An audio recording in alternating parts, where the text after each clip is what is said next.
సమయంలో రైతులకు ఇచ్చినటువంటి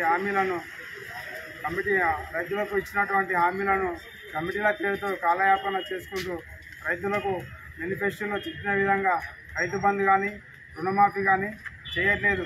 దీనిని బీజేపీ కిసాన్ మోర్చా తీవ్రంగా ఖండిస్తున్నాం. కాబట్టి ఖరీఫ్ సీజన్ ప్రారంభమై నెల రోజులు గడుస్తున్నా కానీ ఇప్పటి వరకు రైతులకు రైతు బంధు ఇవ్వలేదు. కాంగ్రెస్ ప్రభుత్వం వచ్చి 200 రోజులు అయినప్పటికీ కూడా ఇప్పటివరకు రుణమాఫీ చేస్తానని హామీలు ఇచ్చింది కానీ ఇప్పటివరకు చేయలేదు. కాబట్టి మేము ఒకటే డిమాండ్ చేస్తున్నాం, కాంగ్రెస్ ప్రభుత్వాన్ని వెంటనే రైతు బంధు అమలు చేయాలి. 2-3 రోజుల్లో రైతులకు ఖాతాలో డబ్బులు పంపించాలి.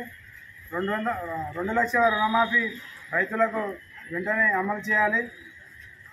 ఒకవేళ కాంగ్రెస్ ప్రభుత్వం ఇటువంటి హామీలు నెరవేర్చని పక్షంలో యావత్ తెలంగాణ రైతులందరినీ ఏకతాటిపైకి తీసుకొచ్చి మేము మా కార్యాచరణ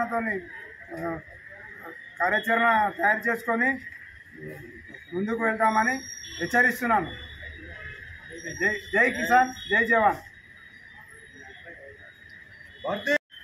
जय बीजेपी, जय बीजेपी, भारतीय जनता पार्टी जिंदाबाद।